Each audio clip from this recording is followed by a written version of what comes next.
Oi, gente, eu sou Silvestre Mergulhão, CEO e fundador da Impulso, e este é mais um episódio do Deep Dive Podcast. Como vocês já sabem, não queremos falar sobre os 4 segredos do sucesso, não queremos falar sobre como fazer gestão por OKRs ou sobre como vender mais utilizando o framework de vendas do momento. Queremos falar sobre pessoas, valores e comportamentos e descobrir as grandes verdades inconvenientes desses convidados maravilhosos que passam por aqui. E hoje, curiosamente, estou com o Marcelo Park, que também é um especialista em frameworks de venda, mas ele trabalha na EZ Marketing e foi também fundador da plataforma Tech, uma das grandes empresas de tech aqui do país, da época dos anos 2000. Muito bom. Bem-vindo, Park. Como você já sabe, queremos conhecer os seus valores. Boa, valeu. Você falou de framework, pô, mas framework é bom também. Parece que essa introdução foi feita para você. Pois é, pois é. Mas vamos lá, vamos falar dos valores aqui. Eu fiz o exercício, muito legal esse exercício aqui que você propõe, viu? E Uhum, ó, assim, 2 foi muito rápido, assim, que eu sinalizei. Um foi o primeiro foi liberdade. uhum, Com certeza, liberdade tem muito a minha cara aqui. Realização também. Aí o terceiro eu fiquei meio na dúvida. Fiquei na uhum. dúvida entre 2 aqui, um pouquinho de cada um. Talvez conexão, ou um pouco de compaixão também. Uhum. Mas muito claro, liberdade e realização é bem nítido, assim. Pô, muito bom. E foi bom você ter falado do exercício, porque eu faço esse exercício com todos os convidados que participam do podcast, né? Mas eu acho que eu nunca divulguei o exercício publicamente. É. Ó, tô dedurando aqui, ó. Não, então fiquem tranquilo. O link do exercício vai estar aqui na descrição, e aí depois vocês dão uma olhada lá. Mas vamos lá, falar sobre liberdade. Conte aí suas histórias de liberdade, por que que isso faz parte, Então, até, de até pra você. galera se situar, né? Pessoas que ficam muito felizes, soltas, livres, pessoas que vivem no mundo das ideias, nos lugares abstratos e tristes quando sentem amarradas, presas e limitadas. O que me pegou foi essa parte, acho que mais final. Uhum, Quando eu me sinto mais travado, mais amarrado, é algo que me frustra bastante, assim. Na pegada empreendedora, principalmente, acho que isso é bastante nítido, né? As empresas, tal. Quando eu tocava os projetos com clientes também, claro, eu estava lá com a missão de ajudar o cliente, mas se começava a ter muita amarra, eu já pensava, putz, talvez você não seja um bom cliente pra gente, né? Acho que isso é bem claro. E até eu vejo muita conexão com realização, uhum, né? Que aqui fala de pessoas que ficam felizes em fazer e sofrem quando não têm condições de fazer. Quando eu li essa parte também do o não, né? Quando não tem condições de fazer, eu lembrei um episódio, começo do ano retrasado. Eu tinha machucado o joelho, e a primeira ortopedista que eu fui falou: olha, vai ter que operar. E, cara, eu fiquei azedo, viu? Assim, não era nada crítico, assim, era a operação do joelho, depois você recupera e tal. Mas eu fiquei bem azedo, falei, pô, não vou, assim, vou ficar parado por 6 meses, não vou poder nadar. Eu nem tava nadando, né? É mais o sofrimento mental do que real, né? Mas eu lembro que aquilo pegou muito. E quando eu li essa frase, me resgatou muito, muito rápido, assim, putz, vai ter que operar o joelho, eu ia ter que ficar 6 meses entre operação, pós, físio e tal. Eu falei, putz, aquilo me azedou por algumas semanas. Até eu descobri num outro médico que eu não ia ter que operar, né? E aí olha foi que curioso. felicidade, pois é. Dica vá para pega uma segunda opinião. É. Aí, nesse caso, então, você conectou liberdade com realização, porque na falta da liberdade você não consegue realizar? Era isso? Isso, Não, é isso. entendi. Essa é a ponte. Acho que é a Aham. boa ponte, Aí tem, assim. tem mais dificuldade de realizar, né? Exato. Dependendo do caso, né? Deixa eu te contar uma curiosidade sobre mim, né? Eu também já lesionei o joelho. Fazem muitos anos já isso. E no meu caso, eu consultei uns 5 médicos diferentes. Então, também fui a vários médicos, mas no meu caso, o diagnóstico foi idêntico em todos eles. Eu tive a lesão do ligamento cruzado, rompimento total. E aí não tem outra possibilidade que não a operação. Então, assim, eu superei. Boa, boa.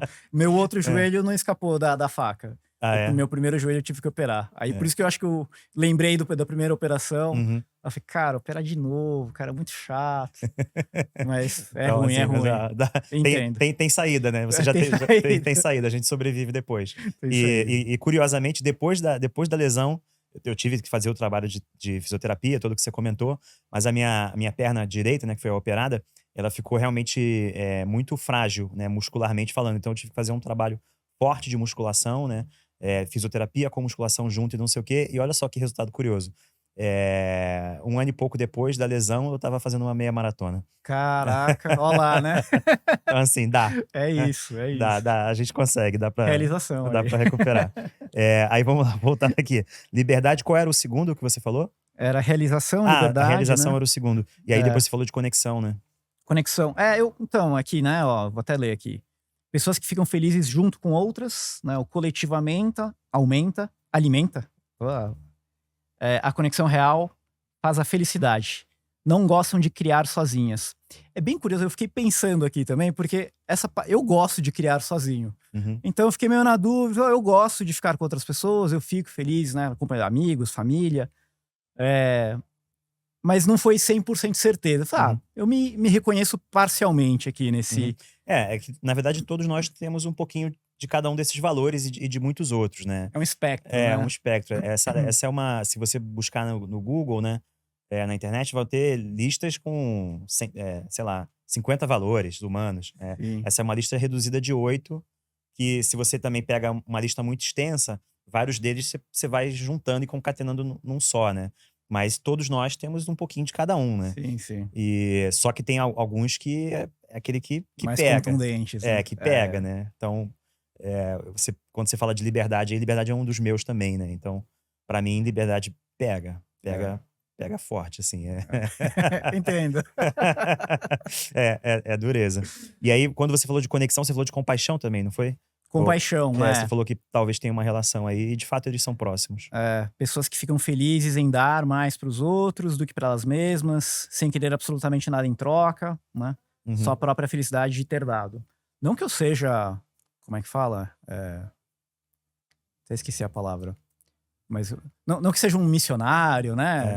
Então, Uma coisa extremamente altruísta, você isso, diz. isso. Não indo para esse extremo, mas, pô, quando eu vejo, sei lá, conteúdos. Agora eu tô produzindo mais conteúdo sobre Uhum. marketing, venda, frameworks, né? Frameworks de venda do momento. Isso. Hum. E a galera reconhece, a galera diz, pô, cara, obrigado, ajudou, isso me alimenta. Uhum. Eu vejo que me dá mais energia pra até continuar fazendo mais, Sim. assim. Realmente é bacana. E uma frase que eu uso muito, assim, cara, que bom que foi útil. Né? Que bom que o conteúdo foi útil, que bom que você tá conseguindo usar. Uhum. É algo que me alimenta, assim. Boa. E aí, quando você, por exemplo, sai da Petec, né? Encerrou aquele ciclo. Uhum. Encerrou a realização pra você? Ou, na verdade, o acontecido foi uma grande realização? Como é que você se sentiu ali depois, no dia seguinte? Cara, muito interessante essa pergunta. E já me perguntaram, fizeram entrevistas comigo em relação à venda e tal. Mas um ponto que é curioso, assim, talvez exista uma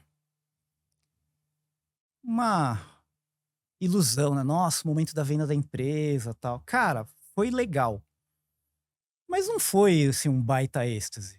Né? Eu gostava de estar lá na Teapetec, né? Fazer Aham. as coisas. Pô, a gente tinha um time sensacional. Pô, os clientes eram muito legais. Então, do ponto de vista de marco, como empreendedor, fazer um exit, cara, sensacional. Mas não foi um baita êxtase. Né? Então, eu acho que existe uma fantasia de que vender a empresa é sempre um negócio super bacana. Não foi ruim, mas não Uhum. foi algo espetacular. Uhum. E peraí. E aí, assim, você teve um momento assim, acabou minha realização? Ah, sim. Ou foi um momento, pô, aconteceu, você já disse, não, tá, não foi o momento aconteceu a realização, mas acabou a Petec, né? Então, Foi uma mistura de um monte de coisa. tem quanto tempo que tá na EZ Market? Que você A EZ Market tem 1 ano. tem um ano, então é mais recente. A Petec já tem bem mais tempo, né? Como é que Sim. foi esse meio tempo entre chegar agora? Eu tava buscando alguma outra coisa para realizar. Aham. Era isso. Então, de fato, acho que a plataforma até a venda foi um encerramento de ciclo, né? Uhum. Então, tava realizando várias coisas legais e aí parou. Então, acho que foi uma mescla de sentimentos ali. E aí, assim, depois de um tempo, logo em seguida veio pandemia também. Uhum. Mas eu tava procurando É que alguma outra coisa pra fazer. não ajudou muito pra muita coisa, não ajudou, né? A É. pandemia, Não. pra várias coisas não ajudou em nada. Mas de fato, assim, eu tava em busca da realização de a próxima coisa. Aham. Eu fico pensando muito sobre essa questão da realização, que também é um dos meus, né? E aí, eu tenho umas realizações muito, eu vou botar pequenas aqui entre aspas, tá? Mas, por exemplo, acordar e começar a trabalhar depois da cama estar arrumada, por exemplo.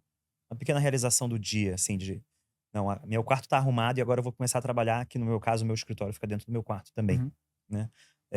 Vou começar a trabalhar e meu espaço tá organizado, não tá bagunçado, assim, visualmente falando, né. E aí eu falo: "Caraca, adoro trabalhar num lugar organizado", né.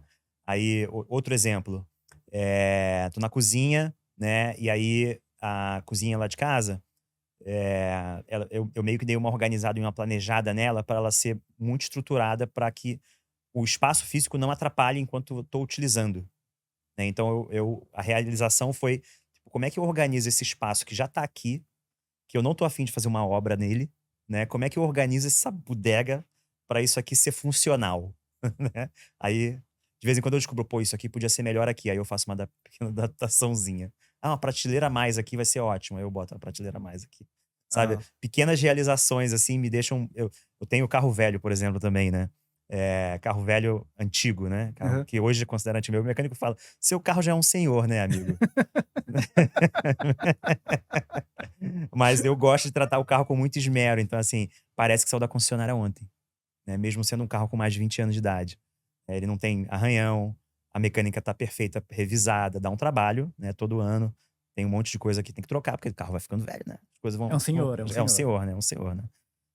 Então é uma pequena realização, né. Aí eu fui parar o carro no outro dia no estacionamento, eu tinha acabado de revisar uma coisa no motor, ele estava começando a trepidar muito. Aí o mecânico falou: "Ó, cara, os suportes do motor", esqueci o termo que ele usou lá, eh, Coxim. já tá com mais de 20 anos de idade, né, rasgou tudo já, né. Porra, tem que trocar, né. Aí beleza, trocou. Aí o carro não balança mais, então assim, você liga o carro, pô, não parece que o carro tá ligado mais, né. Só que, pô, o carro é velho, então isso num carro novo de hoje, que você compra hoje em dia, é normal você É parecer que esperado, é né? esperado, né. No meu carro já não era mais esperado. Aí eu deixei o carro lá no estacionamento e larguei a chave lá, que o estacionamento estava cheio, fui resolver minhas coisas, voltei pra pegar o carro. Aí quando eu fui pegar o carro, aí o manobrista falou: "Ó, parabéns pelo seu carro, meu Deus, que coisa impressionante". Tá melhor do que muito carro novo, né? Aí eu falei: "É, então é isso aí, Aham. realização, pequenas coisas, sabe". Total. Sem coisas muito magnânimas. Você tem também esse tipo de realização?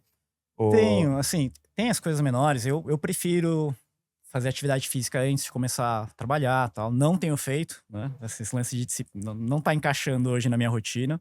uhum, Mas uma coisa que eu notei é que ter objetivos de médio e longo prazo me ajudam, me incentivam a fazer hum. alguma coisa. Então, por exemplo, eu gosto de nadar. Quando eu me inscrevo para uma prova de travessia, me incentiva mais a fazer o treino, né. Que tipo de travessia você faz, curiosidade? Travessia em mar. Não, em mar, eu entendi, mas, você já fez essas provas Fiz de algumas, fiz ah, poucas. que Então legal. tem uma bem famosa que é o tal do Fuga das Ilhas, Hã, né, que o barco te leva para uma ilha, aham. e a largada da prova é da ilha. E aí você Entendi. volta da ilha nadando pra praia. Pra praia, É. ordem de grandeza, quantos Ah, metros? 1,8, 2 km. Caraca, que maneiro. É bem Não, legal. então sabe, algumas pessoas, tem um jargão famoso, né, que quando é que você fez uma primeira coisa, uma nova coisa pela primeira vez recentemente, né?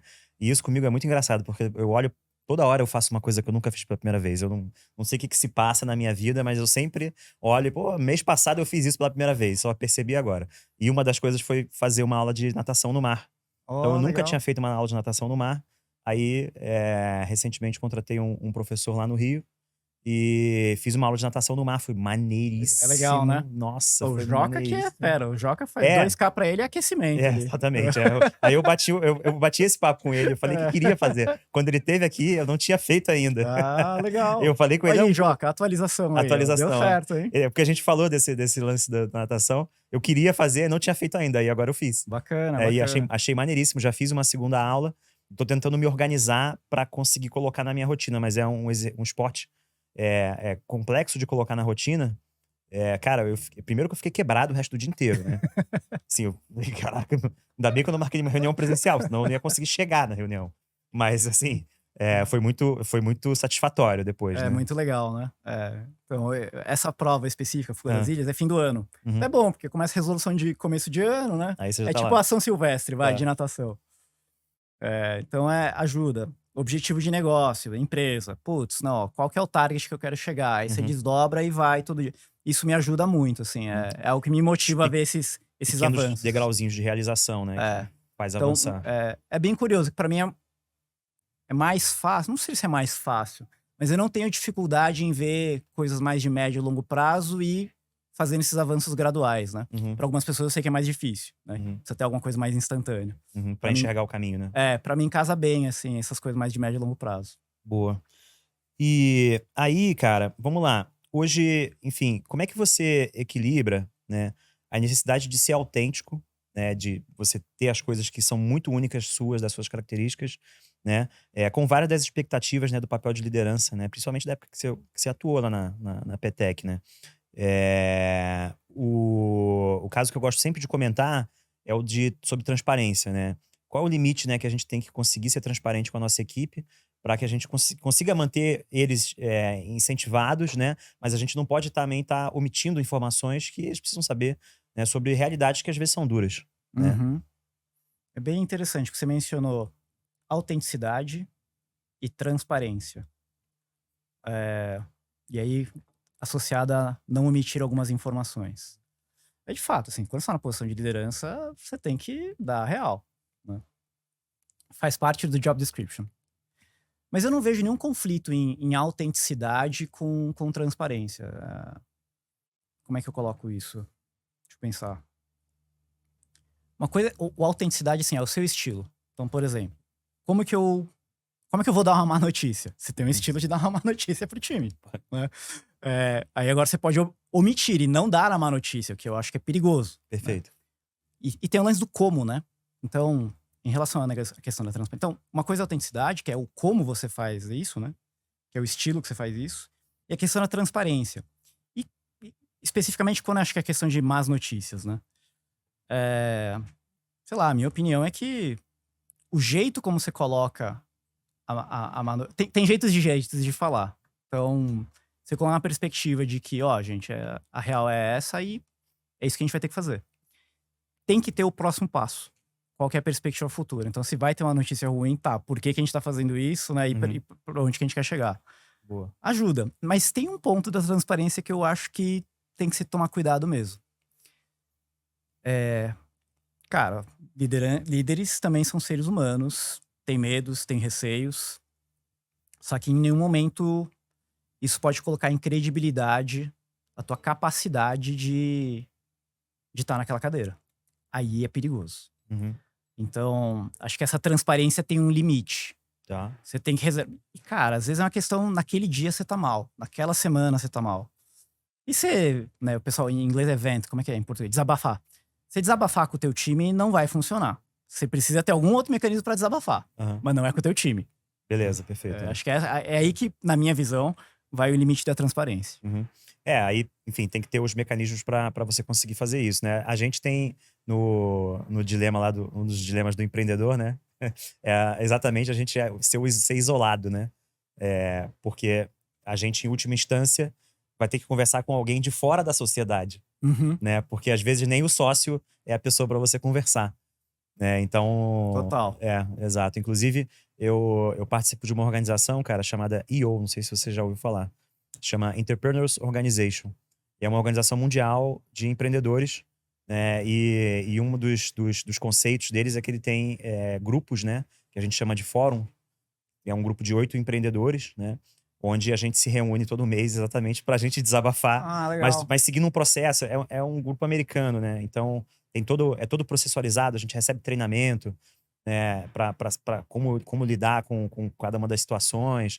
É muito legal, eu recomendo muito dar uma olhada Eu lá. tenho um grupo, eu participo de um grupo análogo aqui Aham. no Brasil, chama Círculos, é o Uhum. mesmo esquema. Então deve ser Só similar, é. só CEOs, presidentes, donos de empresa, até 12 pessoas no grupo, e me ajudou pra caramba. Então ajuda pra caramba. E aí é um grupo de fora, assim, totalmente de É, fora. Não é nem a sua equipe, nem os seus sócios, nem ninguém da sua empresa, sem nem os da sua sem família. os vieses que a tua empresa É, tem, né, seja lá qual o exato. motivo, Então exatamente. é impressionante, mas então aí é realmente o lugar certo pra Ajuda bastante. pra Pra quem é desabaçar. CEO, founder aí, recomendo, É, realmente é bem procurar esse tipo recomendado. de, esse tipo de É. grupo, né. E aí vamos falar então de mad skills. habilidades fora da caixa que eventualmente você traz para dentro do mundo corporativo, ou vice-versa. Você já falou da natação aí, com certeza tem coisas interessantes. Cara, eu acho bem curioso, porque é bem comum ver essas histórias de founders, de unicórnio, sei lá, o Elon Musk famoso que ele joga os videogame em velocidade de 30x e não sei o que lá. Cara, eu acho que eu não tenho nada assim. Ele que... joga, eu não sabia disso. eu não sei qual que é o jogo, eu não sou de Tem games. algum jogo que ele faz isso. Esses joguinhos de estratégia e guerra, ele bota Sei. lá em 60x pra ver o resultado, né? Aham. E fica rodando. Né? E tem, cara, alguém que toca violão muito bem, alguém que faz isso aqui lá muito bem, né? Cara, sei lá. O meu dom é trabalhar, assim, eu sou bom no trabalho, consultoria, eu constantemente recebo feedback, sou muito didático, isso ajuda o pessoal a fazer as coisas acontecerem, né? E a mesma natação, cara, eu não nado que nem o Joca, sei lá, o Joca nada, sei lá, 50 quilômetros, sei lá quantos quilômetros o cara nada pra caramba.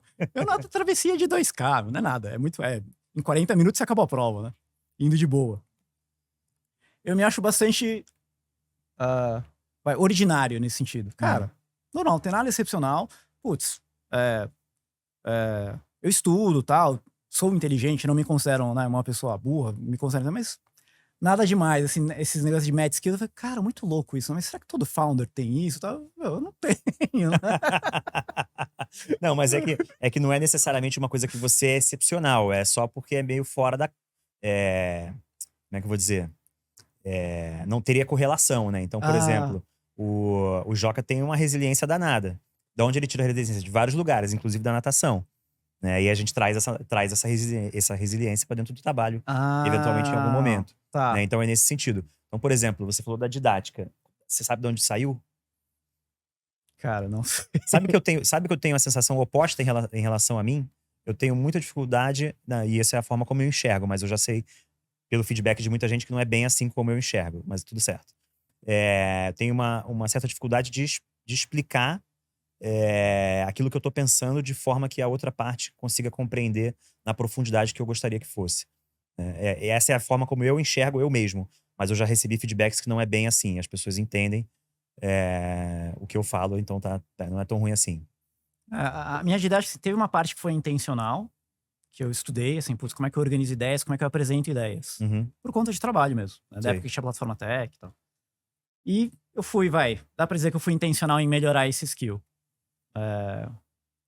Gradualmente, né? Mas a hora que você falou do Mad Skills, não necessariamente é uma coisa que eu sou excepcional, e você falou a questão da resiliência. Acho que isso é um elemento que eu tenho, resiliência, de fato. E de onde veio, eu não sei se foi ali que plantou, mas eu passei por situações de risco de vida de pessoas bem próximas minhas. Minha mãe, em 2001, 2002, ela foi sequestrada e levada para cativeiro. Nossa. Foi trash, cara. Foi o final, acho que foi o final dessa era, né? Era uma época que sequestro, assim, tava... Acontecia qualquer muito. pessoa, sei lá, o equivalente hoje de você roubarem seu celular na rua era sequestro. Qualquer pessoa era sequestrada. Isso, E, cara, foi tenso. Foram 4 noites. 4? Foi de quarta a domingo. Minha mãe foi libertada no domingo de manhã. E, cara, me fez ver a vida de outra perspectiva, né? Lógico. Assim, qualquer problema, assim, é risco de vida? Uhum. Não. Então, cara, vai resolver, entendeu? Tá tudo certo. Claro que o cliente reclamou. Alguém vai morrer? Não. Cara, tá tudo certo. A gente resolve, né? Eu ouvi esses dias alguma coisa similar, assim. Se dinheiro pode resolver, então não é problema. Isso. Aí faz um certo sentido. Pra quem tem dinheiro, né? Pra quem tem dinheiro. Pra quem tem dinheiro. Mas isso me ajudou a realmente enxergar por umas coisas do trabalho, uma perspectiva muito mais leve, assim. Não que eu não me estresse, fico preocupado. Mas realmente, comparando com pessoas ao redor, eu era um cara um pouco mais tranquilo quando tinha alguma crise no trabalho. Assim. Sim, e essa é uma característica que realmente eu só vejo em pessoas que passaram em situações similares. Quando pessoas próximas tiveram, ou elas próprias, né? Tiveram algum tipo de câncer ou doença grave ou uma situação similar, trágica como essa. Eu só vejo esse tipo de característica majoritariamente em pessoas que passaram por isso. Eu tive 2 vezes, né? Outra vez foi a minha esposa. Ela foi fazer uma biópsia. Tinha alguma coisa lá no fígado dela. E, cara, o médico pegou a veia dela com a agulha. Ela começou a ter hemorragia interna. Teve que operar às pressas. Sei lá, perdeu, não lembro, mas... Não é exagero, é 2 a 3 litros de sangue. Uma pessoa do peso dela tinha 5 litros de sangue. Então foi um Foram horas bem tensas também, assim. Até passar a cirurgia e o médico falar que tava tudo bem. Tá, isso tudo só porque foi fazer um exame, né? É, É, isso. né? Então, situações que você nunca vai imaginar que vai acontecer com você, né? Pois Pô, é, e muito do nada, assim, de uhum, repente, né? uhum, Muito rápido. exato. E sempre vem a galope, né? É. Você não tá Você esperando. tava lá com um problema no cliente, resolvendo, aí tem alguém ligando pra você, você fala, não, calma aí, já vejo. Cara, é Depois quando isso. você vai ver, caraca. O problema do cliente não é mais problema, Não, né? não, esse problema tá pouco, tá pequeno agora. Deixa eu trocar aqui. Vamos lá. Muitos líderes enfrentam críticas e resistência, né, ao implementar mudanças significativas, né, dentro da corporação, né? Como é que você lida com a oposição, né, das pessoas, né? E eventualmente consegue manter a sua visão, inclusive talvez a didática te ajude, né? Nesses momentos aí de adversidade. Lembrando que a gente, como líder, quer sempre também ouvir, né, todas as partes, mas em alguns momentos a gente tem algumas convicções que a gente fala, cara, putz, é óbvio que tem que ser dessa forma, ou é óbvio que. Não, lembrando que o óbvio sempre parte da nossa construção, da nossa premissa, né? E aí, daí a didática. Mas, enfim, Depois é óbvio, né? depois é óbvio, né? Eu quero ouvir de você. Isso pra mim teve um período que foi bem difícil. Então, na época de plataforma tech, teve momentos que a gente teve que tomar decisões mais. Eu tive que tomar decisões mais difíceis, né? E foi difícil. E o lance faz parte do job description. Sim, você tem que ouvir diferentes perspectivas, ponderar e tomar a decisão, né? E aí, aproveitando, você mencionou grupos de CEOs, grupos de empreendedores, né? Eu lembro que teve uma ocasião que eu estava com um dilema, tinha um outro membro do grupo, um outro presidente também estava com um outro dilema, e a gente estava discutindo ali, tentando ajudar eu e o outro cara, né? E aí um membro do grupo, acabou a reunião, um membro do grupo saiu assim, a gente tava andando pelo corredor, e falou assim, Parque, achei bem interessante as discussões que a gente teve no grupo hoje, porque ó, o caso desse outro CEO é um problema muito complexo, com várias variáveis, mas uma vez que ele decidir, é muito fácil ele tocar a vida e resolver.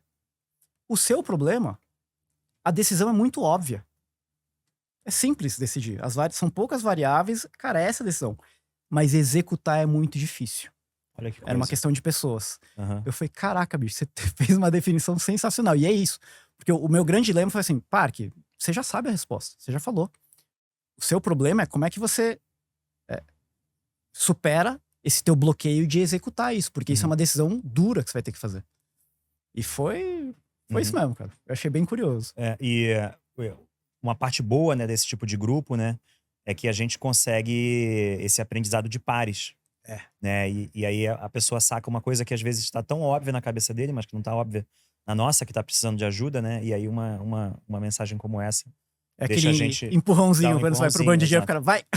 Exato. Então, cara, eu recomendo para todos os empreendedores e lideranças que participem de algum tipo de grupo como esse, porque faz diferença na nossa vida, né? Faz diferença mesmo. Pra mim fez muita.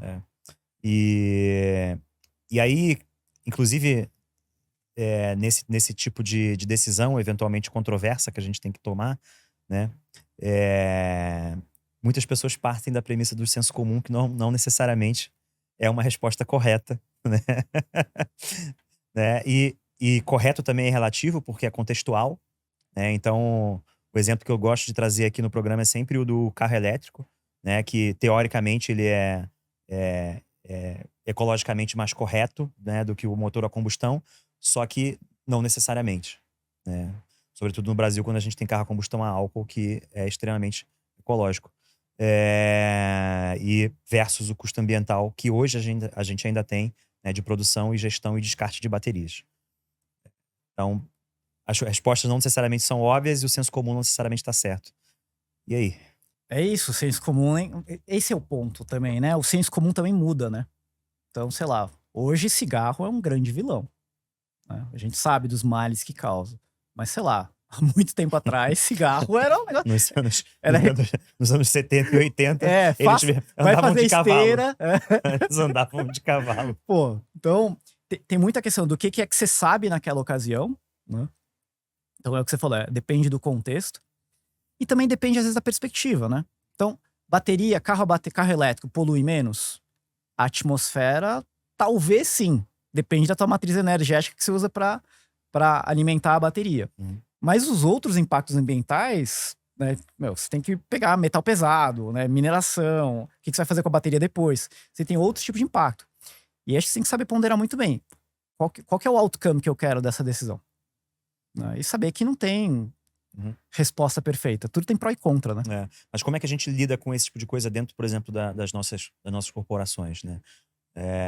A gente tem, é claro que falando agora genericamente, né, sobre coisas que estão aparecendo na mídia e que eu nem sei se até que ponto são verdadeiras ou não, até que nível são verdadeiras ou não, e também não dá para saber o quanto que isso está impactando o geral ou se é só local, né? Mas, por exemplo, as empresas foram buscar diversidade, né? Aí vários programas de diversidade apareceram. Aí tem algumas empresas agora dando para trás nos seus programas de diversidade, nos Estados Unidos principalmente, né? E aí desligam os programas de diversidade.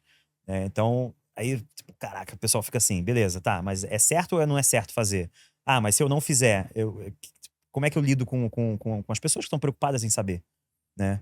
A gente tem que estar preocupado com isso, como é que funciona? Com certeza. Pô, esse exemplo que você deu da questão da diversidade. Aí eu vou voltar até para uma questão da autenticidade da liderança. Você tá fazendo um programa de diversidade e inclusão na tua empresa porque é autêntico ou porque é modinha? Porque virou modinha SG, né?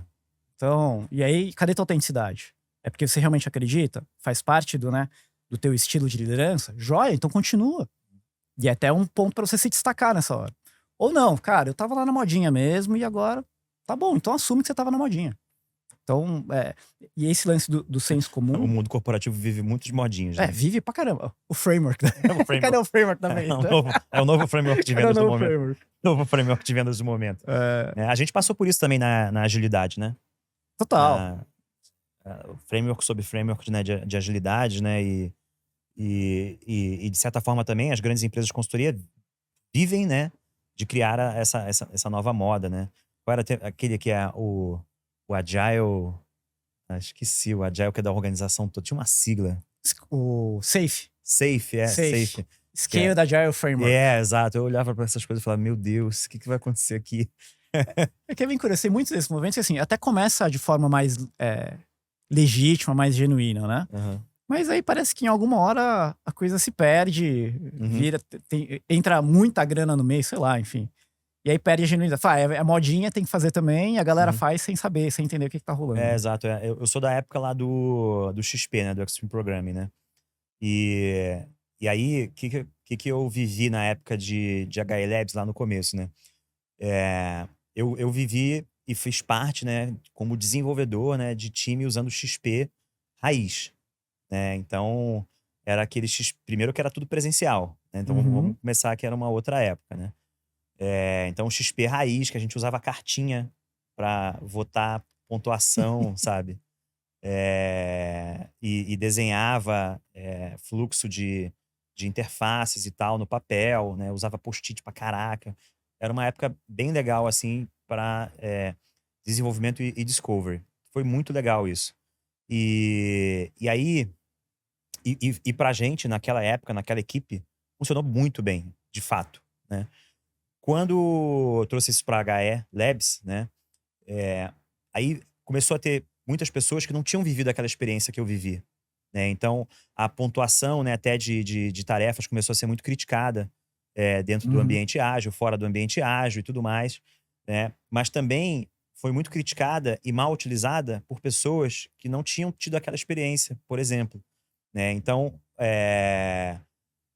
aí fica muito complexo você mudar, né, o framework sem você ter conhecimento ou saber profundamente que você tenha uma capacidade técnica de mudar o framework conscientemente. E não simplesmente pelo achismo, porque você acha que alguma coisa deve ser diferente, né? E aí, brabeira isso, né? Eu lembro, o No Estimates, não era? No Estimates, o No Estimates. E eu lembro bem, a crítica era o seguinte, não, No Estimates porque as estimativas são ruins para dar previsibilidade. E não era tão errado. Eu concordo que a estimativa era péssima para dar previsibilidade de prazo. Mas ela tinha um valor muito grande de fazer a estimativa, que era a discussão do time de dev. né, de discutir da solução técnica. Se eu digo 1 e o outro diz 8, eu falo, pô, galera, Peraí, por acho que quê? a gente não tá entendendo a mesma coisa aqui, né? Exatamente. O valor que isso trazia na discussão. E o pessoal se perdeu um pouco nisso, assim, foi pra uma postura muito 880. Não soube avaliar, né? Quando, na verdade, o maior interesse era de fato isso, era vamos discutir o problema, né? O pessoal começou a usar as estimativas pra coisa errada. Realmente, estimativa é péssimo pra dar previsibilidade de projeto, mas é excelente pra discussão e melhorar a solução técnica. Foi isso, E aí, só que assim, pegaram o ângulo errado, o contexto, né? Foi, exato. E aí enfim. toma uma decisão questionável. Questionável, exato. Questionável. Aí vem os grandes frameworks também, né? Não ajudam, né? Porque tentam colocar uma coisa muito padronizada em cima de uma organização inteira, que tem vários níveis de maturidade diferente É difícil dar certo. e contextos diferentes. É difícil dar certo. Eu não tenho resposta para dizer como funcionaria, mas dessa forma eu sei que é difícil dar certo mesmo. Essa época é muito boa. A gente pode fazer um podcast só disso. Sabe que eu tenho algumas pessoas me perguntaram assim, amigos, né? Pô, mas você não vai me convidar pro seu podcast? Aí eu falo assim, pô, mas você lidera quantas pessoas hoje, ou já liderou, né? Aí ele fala, pô, só eu mesmo e Irene. Eu falei, então nesse caso fica um pouco difícil. Mas eu vou fazer o Deep Dive for Friends, né? E aí nesse Deep Dive for Friends a gente pode fazer uma farofa maior, vai ser divertido. Então esse assunto do Agile dos anos 2000 versus 2010 versus 2020, eu acho que pode ser legal pro Deep Dive for Friends. Boa. Saudosismo aí. A gente vai no mínimo dar boas risadas. E no Deep Dive for Friends tem cerveja. Aí é bom, hein? Vi vantagem. Com certeza. Eu já tô até procurando o estúdio. Eu vi um estúdio incrível que tem uma mesa alta, né? E aí você fica tipo num bar mesmo. Meio de boteco, Meio assim? de boteco. Ó, sucesso maravilhoso. 2 ou 3 coisas que te drenam energia e que te enchem de energia. Cara, uma que... Não sei se é meio chavão, assim. Mas eu tenho 2 filhas, né? Cara, se minhas filhas ficam doentes, assim, alguma coisa um pouquinho pior, um pouquinho diferente. Não, nunca tiveram nada grave, tá? São super saudáveis, graças a Deus. Mas uma vez lá, minha filha teve... Cara, não sei se você já ouviu falar que é dedão em gatilho. Não. É um problema muito bobo. O dedão fica travado, assim, porque a cartilagem é muito grande, aí o dedão fica travado, assim. Só isso. Não dói, não tem nenhum problema grave. Só que ele fica assim por um tempo. E aí você puxa aqui, ele faz clac e volta. Só isso. Tá. Por isso você não pode ter. Por isso que é gatilho. Não pode ficar muito tempo, porque aí começa a inflamar e tal, aí ele fica travado mesmo e tal. E aí minha filha teve que fazer uma cirurgia com, sei lá, 4 anos de idade. Cara, cirurgia trivial, no dedo, tranquilo. Chegou, aí fez a cirurgia, acompanhei no hospital, e minha esposa. Cara, final do dia eu tava cansadaço. 8h30 da noite, meu, só queria dormir. Aquilo me drenou tanto, cara, fiquei cansadaço. Outra ocasião também, assim, eu me percebendo nisso, eu não tinha essa consciência, né? Minha filha ficou doente, cara. O que era? Putz, nem lembro o que era. Mas tinha que tomar antibiótico, não sei o quê. Ela ficou mal, aí vomitou, aí foi pronto-socorro. E, cara, aí eu fiquei estressado, irritado pra caramba. Também, mesma coisa. Chegou o final do dia, eu tava esgotado. Aí, né, segunda vez eu me toquei. Cara, minha filha fica doente, eu fico malzão, né? Talvez eu não aparente na hora, mas final do dia, assim, me esgota a energia num nível muito pesado. Isso porque minha filha é super saudável, né? Então, admiração pra pais que às vezes tem alguma situação de saúde mais complicada aí, ó. Tem o meu voto aqui de força aí. Mas, cara, realmente, pra mim é bem punk. Isso. Questões de... Aqui um pouco voltando pros valores, questão de conexão. Então, às vezes, quando tem alguma desavença...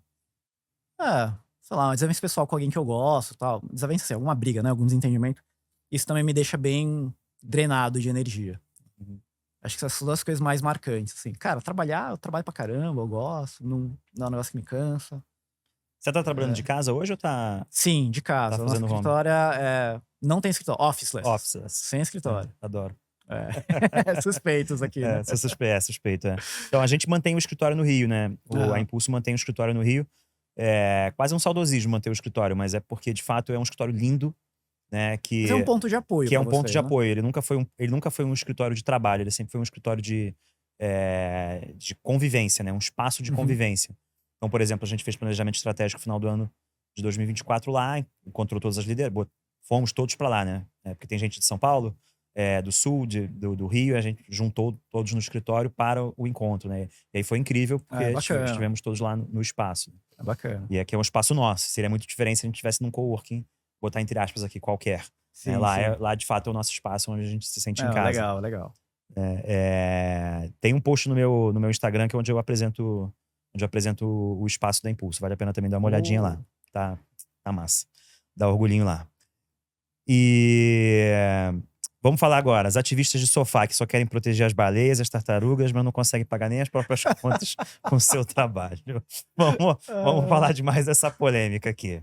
Cara, olha, eu acho que é bom que tem alguém que tá, né, advogando a favor das baleias e das tartarugas, Isso né? que você falou que trabalha muito, né? Então, com certeza, não tá preocupado só com as baleias e as tartarugas. Então, assim, eu acho que tem as pessoas, a gente tem muitas pessoas no mundo, né? Cada um tem seus skills. Tem gente que é boa pra ganhar dinheiro e trabalhar, e tem gente que é boa pra fazer outras coisas.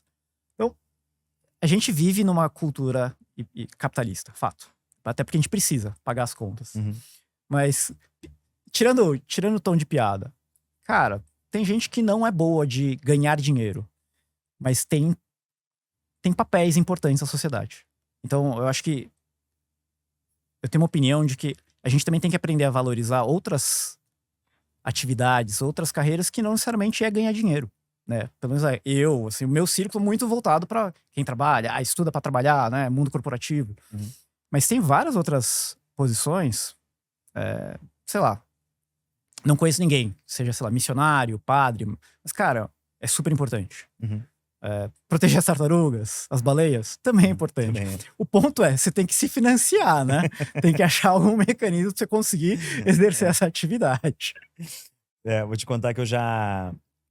Quando teve algum tempo razoavelmente recente, um dos navios do Greenpeace teve lá no Rio, aberto para visitação. Né? E aí eu fui lá visitar, levei minha filha, foi muito legal. O navio é incrível. E esse navio fica pelo mundo, né? Cada hora numa missão diferente, né? Pelo Greenpeace, né? E aquilo me acendeu uma luzinha que eu falei, cara, tá aí. Uma coisa que eu faria num ano sabático, por Uhum. exemplo, seria trabalhar um ano no navio do Greenpeace, por exemplo. Né? Não tem nada contra Tem que proteger baleias e tartarugas. Exato, Então eu faria uma coisa como essa, passaria algum tempo numa atividade como essa, né? Não necessariamente essa que eu acabei de dizer, mas numa atividade como essa. Porque, de fato, na verdade, dentro eu conheci um pouquinho, né, do funcionamento, eles precisam de gente de tudo, né? Eu não sei se você sabe, eu sou técnico em eletrônica, formado há 500 anos atrás, mas fui um técnico em eletrônica em algum momento, trabalhei efetivamente como isso. Antes de eu ser programador, eu trabalhei 3 anos como técnico, consertando o circuito eletrônico. Eu conheço de circuitos eletrônicos e de máquinas em geral. Eu tenho muita curiosidade por quando quebra coisas, desmontar e ver, deixa eu ver o que quebrou aqui. Coisas desse gênero. Eu fazia muito isso quando eu era pequeno. Aprendi com meu pai, né? Coisa de pai passou pro filho, né? Mas também dependeu muito do meu interesse. Meu irmão faz nada disso, minha irmã, tipo, nem nada a ver. Tipo, foi coisa minha mesmo, foi interesse meu.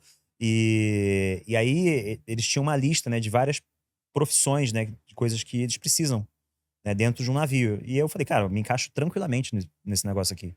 Que precisa de alguém para consertar máquina que quebra dentro do navio. Eu falei, cara, eu me encaixo tranquilamente. Não necessariamente como alguém que vai estar segurando uma bandeira do Uhum. Greenpeace, mas alguém que vai estar fazendo o navio andar. Tá certo, é isso Né? aí. Então, tipo, beleza. É isso aí. Achei maneiro. E aí, seguindo essa linha aí dos nem, né? Os incomodados, eles devem realmente se mudar ou eles devem lutar por mudanças, né? Até que ponto? Tem uns casos muito, muito exóticos, assim, né? O que eu gosto de citar, que tem a ver lá, por acaso, com os Estados Unidos, né? Alguns estados têm pena de morte e outros não têm pena de morte. Né? E, cara, você vai conhecer uns americanos lá, eles falam assim, não, naquele estado eu não piso. Por quê? Porque aquele estado tem arma e pena de morte, eu não quero pisar naquele estado. E o oposto também é verdade. Uhum. Né? Então, você vai pro Texas, os caras usam armas, porque faz parte da cultura daquele estado. Né? E aí, então, existe, né, essa questão, mesmo interna lá dentro deles próprios, de não se darem, entre aspas, né, com os seus próprios vizinhos, né? E aí, esse é um caso, né? Então, lá, se você não concorda com a pena de morte, você está num estado que tem a pena de morte, é mais fácil você se mudar de estado pra um que não tenha, porque você não concorda, do que você ficar brigando lá por uma coisa que, meu irmão, isso aqui tá aqui há 200 anos, cara. Você nasceu agora, melhor ser você ir pra outro lugar. Polêmico. Polêmico, Não polêmico. necessariamente polêmico, É mas sobre isso. acho que tem que ser. Eu sou um cara, eu me considero bastante pragmático. Cara, o mundo real é o mundo como é. Ah, deixa eu fazer uma curiosidade aqui, não uma Ah, curiosidade. manda. Porque tá aqui no finalzinho do texto que é, curiosamente, né? Eu lembro de uma entrevista que eu notei, né, da Cristina Junqueira, do Nubank. E ela falando pô, baita executiva, baita fundadora, baita mulher, Assinou o naquela contrato de posição. M&A da Petec. Tava eu e ela lá assinando. Então, Né? maneiríssimo, Total. né? Pô, sou grande fã. E a frase dela, eu botei aqui entre aspas, de propósito, a frase ipsilitris, como ela falou. Eu não tenho tempo de esperar o mundo se tornar igual para a minha carreira avançar. Eu achei essa frase, cara, magnífica, assim, Sensacional. magnífica. Que é assim, cara, se eu ficar esperando o mundo ser igual pra mulher ser igual ao homem, sei lá o que quer que seja, pra minha carreira avançar, eu já morri, né? Então, vou tocar meu barco aqui. Uhum. Total. Então vamos lá. Assim, você não concorda com isso, pena de morte, você deve mudar, não? Cara, depende, eu não sou você, né? Eu sou bem prático, assim. Cara, É cada um, né? cada um, assim, se pra você, sei lá, por causa do teu histórico de família, aconteceu alguma coisa muito grave e aquilo ali é um tema que é um absurdo pra você, você não consegue ver com aquilo, tá bom, aí talvez seja. Aí você tem que ser prático também, né? Você vai tentar mudar as leis sozinho num estado em que não tem chance. Aí você tem que encarar as realidades, né? Se quiser brigar por isso, cara, briga. Né? Mas entenda que vai ter consequências. Né? Toda ação tem reação, né? Então, acho que tem que ser bem consciente quanto a isso. Se a pessoa estiver consciente quanto a isso, cara, vai. Então, fica quem. Vai embora quem estiver incomodado. Putz, tem. Não é binário, né? É um espectro. Tem um espectro grande. Tem um espectro. Eu enxergo as coisas desse jeito. Cara, tem um espectro. Até que nível é tolerante? Né? Se tolera. Então, fica ou briga. Né? Mas tem seu preço. E a frase da Cristina Junqueira é sensacional. Cara, ela de fato é fora da curva.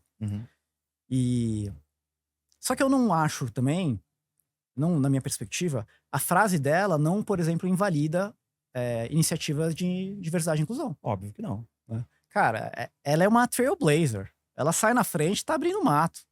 Sensacional. E tem gente que é assim mesmo e tem que ser, porque abre espaço para as próximas pessoas que vêm atrás. E serve de exemplo também, né? Exato. Abre espaço, serve de exemplo, serve de fator motivador, né?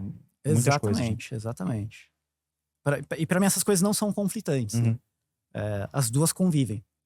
É por causa de pessoas como ela que facilita a vida das próximas gerações. Das próximas, sem dúvida, sem dúvida.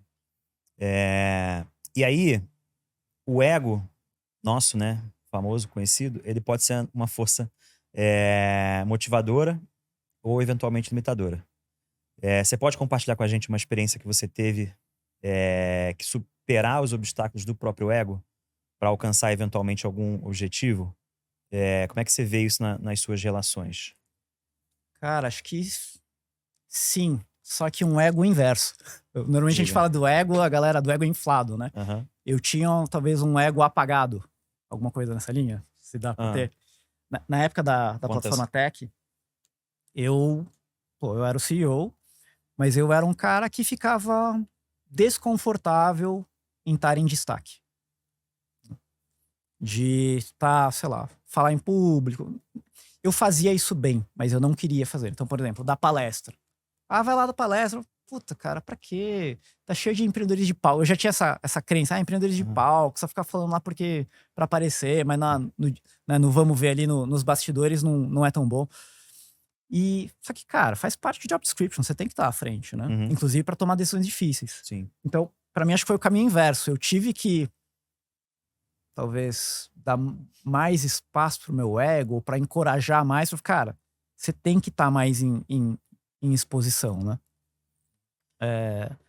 Não foi uma jornada trivial, não que foi duro, mas não estava muito claro como é que eu ia conseguir fazer isso. Até para eu tomar consciência, né? Na época, a gente contratou, não só eu, mas para todos os sócios, para os founders, a gente tava fazendo um trabalho de coaching, né?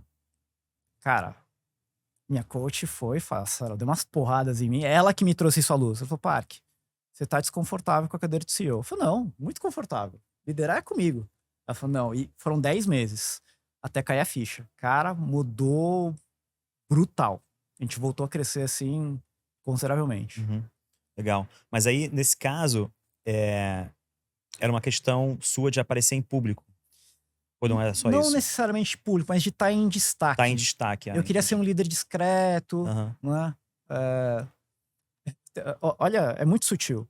Mas uma vez foi uma consultora lá, foi dar uma palestra, aí começou a brincar, fazer uma dinâmica tal, com todo mundo. E ela me chamou ali pra fazer a brincadeira. E ela perguntou assim: ah, você tá numa posição de liderança tal? Aí eu falei, tô. Aí ela continuou, não sei o quê. Aí a galera começou a dar risada, assim, né? Pô, eu sou CEO, né?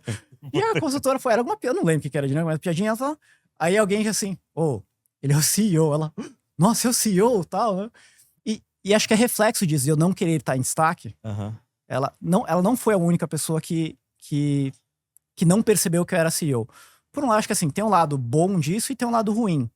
Eu acho que eu tava pecando pro lado ruim. Aham. Entendi. Então, eu não sei se era essa a pergunta do ego. Não, ela tangencia isso, mas ela pode ser um pouco mais profunda, né? Porque o ego tem a ver também, né, com a gente se achar certo, né? Com a Uhum. gente querer que as nossas ideias sejam as únicas, eventualmente. Né? É mais do que só a exposição. Inclusive essa é uma questão interessante, cara, porque o que eu tenho visto hoje em dia? Muitas pessoas, né, que se tornam públicas, né, e são muito conhecidas no meio digitais, na televisão e tudo mais, acabam sendo conhecidas como arrogantes. Acho que você já deve ter ouvido falar de várias pessoas que pô, e ouvido, né? As pessoas falam, pá, aquele cara ali é um arrogante, aquela mulher lá é uma arrogante, não fala com ninguém e tal. O que eu percebi quando eu passei a ter um nível de autenticidade maior, e aí não tem a ver com ego, tem a ver com a autenticidade, ou aquela pessoa é arrogante e egocêntrica, aí que é o ponto que eu ia chegar. Quando eu passei a ter um nível de autenticidade maior, cara, eu simplesmente passei, para os olhos de muitas pessoas, a ser arrogante. E aí eu entendi que, na verdade, muitas das pessoas que hoje são classificadas como arrogantes, na verdade elas não são arrogantes, elas só estão sendo autênticas. E isso não necessariamente deveria ser um problema, né? Mas é enxergado por uma parcela considerável da população como arrogância. É curioso isso, né? Enfim, aí voltando aqui para a questão. Então, o ego tem a ver com a gente querer ser o inflado, mesmo que Hum, seja internamente. Não tem necessariamente a ver com o comportamento, exposição. com a exposição e com o comportamento público, né? Então aí acho que teve. Do tá certo, né? Uhum. Não, É, eu já tive meus momentos que é não, assim, ó, irmão. eu tive, eu É. tive. Eu era. Eu olho pra trás hoje e falo, oh meu Deus, que vergonha. Pra quê, né? Pra que Pra eu que fiz isso? isso? Não, eu sempre. Eu era bem conhecido por ser difícil de argumentar contra. Né? Aham. Olha, essa daí Cara, é ego puro, isso aí. aí É ego total, é. E aí era difícil, porque eu falei, não, eu tô te ouvindo. Mas eu contra-argumentava. Então, você, pô, não tá ouvindo ou não, né? Eu É. tive meus momentos também. Eu Não, enfim, então às vezes a gente confesso. tem grandes, tem desafios, obstáculos a superar aí nessa questão. E o que você acha sobre a cobrança social do fazer terapia ou se consultar regularmente com um psicólogo? Que cobrança. Ninguém tá te cobrando, né? Ninguém tá me cobrando. É. Não, vai. Zoeiras à parte. Não, de fato, tá.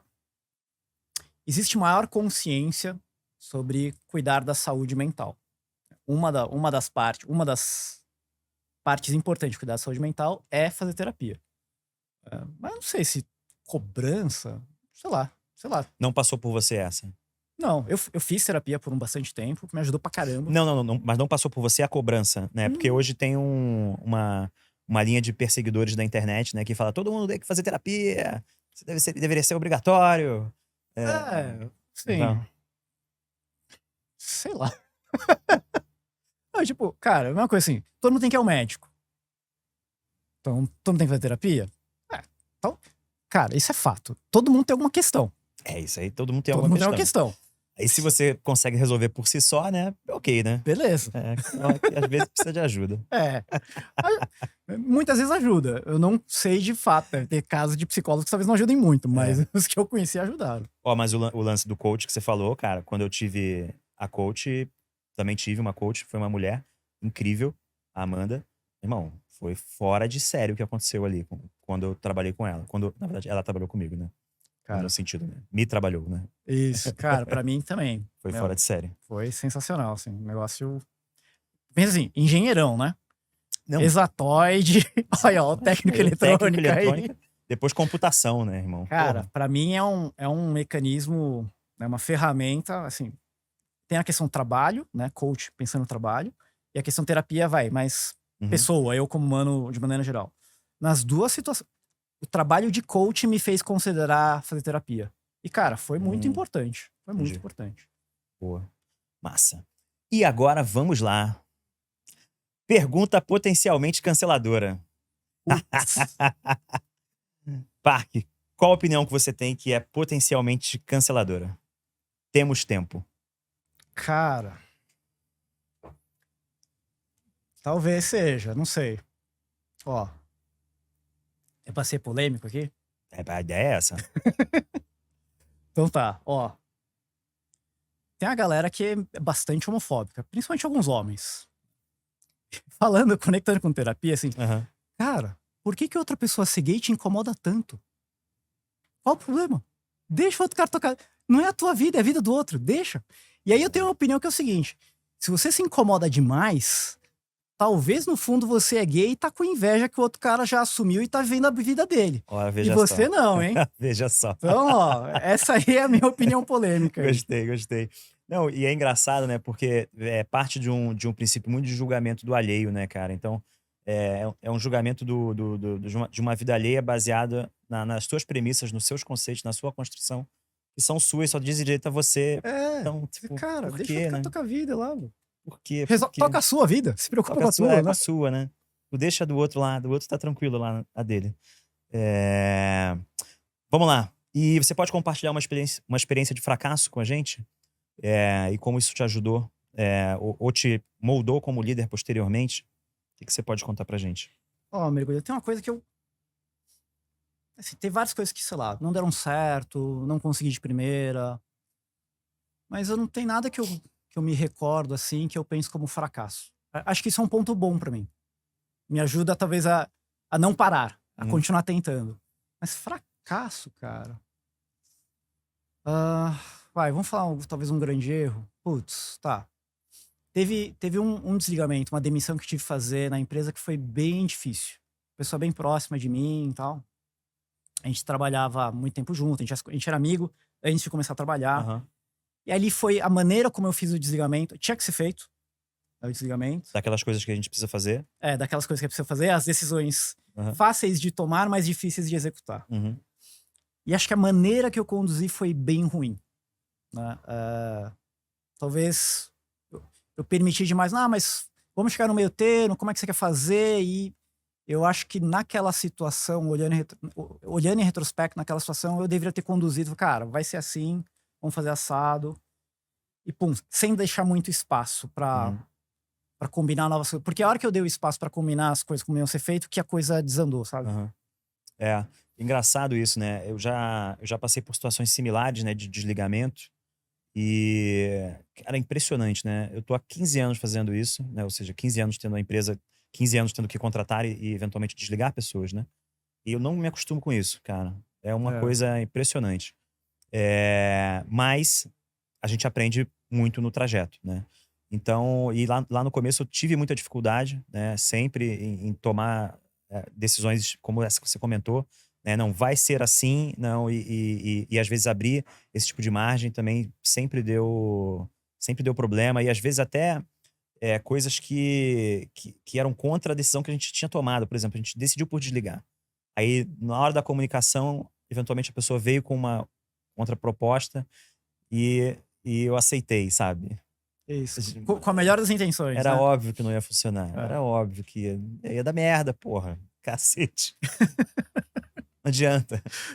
Então, Acho que pelo que você enfim. está relatando foi algo parecido, É. assim, né? Claro, não é para ser radical, extremo, não é isso, né? Mas, putz, meu, por experiência, viu? Putz, essa é a rota menos pior, porque vai ser menos dolorida, porque não vai ser agradável. Uhum. Essa vai ser, então, cara, segue. É isso. Óbvio, Para mim foi enfim. essa a minha lição. É que aí depois a gente olha pra trás e fala, era óbvio. Assim, puta, pra que eu fui fazer isso, cara? Desse jeito, né? Era óbvio, é.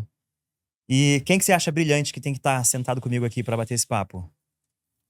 Cara, eu tava comentando contigo, né? Antes da gente começar a gravação, tava trocando mensagem com o Valim, cara.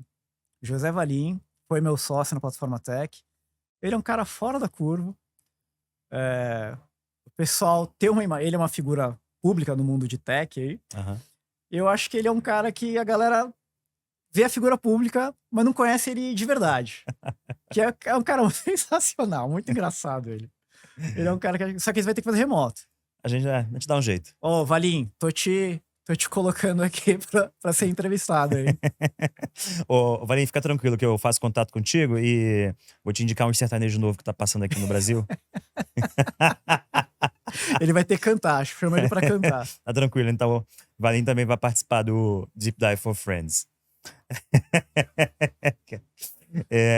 Fala aí um pouquinho agora da Easy Market pro pessoal. Boa. Então, gente, a Easy Market é uma consultoria especializada em go-to-market B2B, tá? Para quem vende produtos e serviços de alto ticket.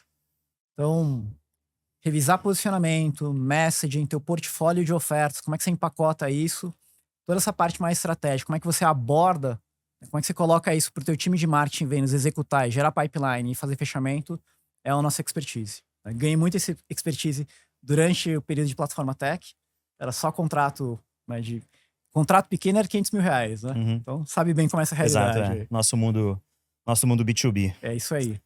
Como vocês já sabem, né, a Impulso é uma People Tech especializada no aumento da capacidade e produtividade de empresas tech. E a gente também trouxe para o Brasil o livro Sentir e Responder, que é o livro que eu gosto de dizer que todos os gestores deveriam ter lido antes da pandemia começar, né, que fala exatamente sobre sentir o mercado se adaptar, né, tudo totalmente relacionado à agilidade, né, e adaptabilidade dos nossos negócios, que em última instância resultam na adaptabilidade da nossa tecnologia, né? Então não tem jeito, não tem como escapar hoje em dia. Esse aqui é presente para você. A gente também está lançando o livro, esse de autoria minha, Líder de Impacto, tá ali na prateleira. Eu, Karine e Miranda, sócios aqui da Impulso, escrevemos ele. Pegamos a coletânea de todos os materiais que a gente escreveu sobre liderança nos últimos anos, revisamos e concatenamos ali no livro Liderança de Impacto. Está disponível na Amazon já. Eu vou ganhar esse aí também? Não, então, esse não tem tiragem ainda, a gente não fez a tiragem. Esse aqui foi o que a gente fez a tiragem. Tá bom. Então, aquele ali fica na promessa ainda. Só tem aquela unidade. Convidado folgado, ainda fica pedindo presente. Só tem aquela unidade. E, Parker, a Impulso também apoia o projeto chamado Rio Memórias, que é um projeto que é um museu online que preserva e traz a história do Rio de Janeiro, que muitas vezes se confunde com a história do Brasil, né, para o mundo digital, né? Então, eles têm um podcast de idêntico nome, Rio Memórias. Recomendo dar uma olhada lá no Spotify. Cara, cada episódio incrível sobre várias daquelas coisas que a gente ouviu, que a gente leu e estudou nos livros de história da tia da Carochinha lá no nosso primeiro grau. Então, são contadas à perfeição, com sonorização, com narração perfeita lá no podcast Rio Memórias no Spotify. Recomendo, né? Então, fica aí. E também a comunidade A Vanguarda, que é uma comunidade de lideranças apoiada, né, e realizada pela Impulso. Cara, foi um prazer imenso estar com você. Muito obrigado pela participação. Valeu pelo convite. Excelentes perguntas, hein? Boas. Muito boas. Até mais, pessoal. Falou, pessoal.